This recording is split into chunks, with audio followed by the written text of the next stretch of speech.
Papworth Trust is a disability charity covering the east of England.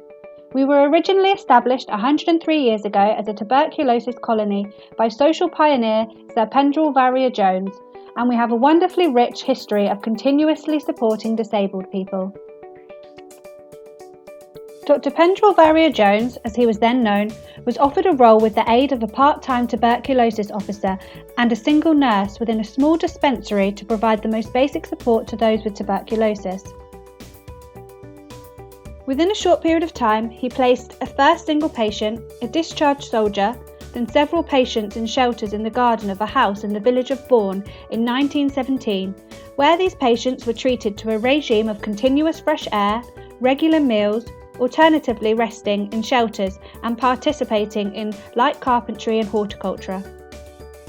It was a remarkable success, and the colony attracted national sympathy, which translated into funding from both the state and philanthropists.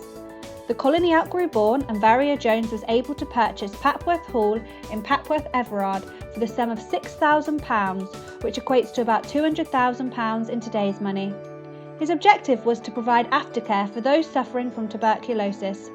Once their condition had stabilised with the hospital treatment, he aimed to re-establish them with training and modified work regimes providing accommodation and care.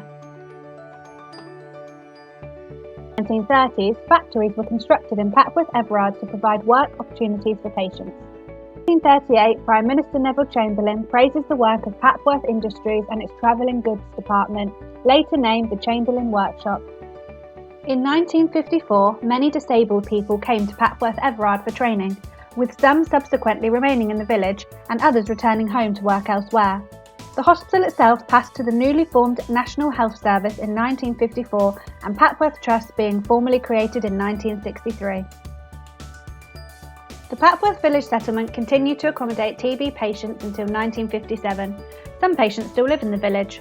Following the arrival of a cure for TB, the principle of supporting people to live independently was then extended to a wide range of disabled people.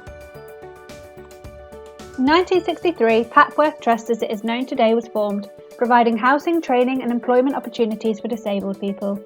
Papworth Trust has hosted many royal visitors over the years, including Queen Elizabeth. Royal patron, the Duchess of Gloucester, visited us to help us mark our centenary celebrations in 2017.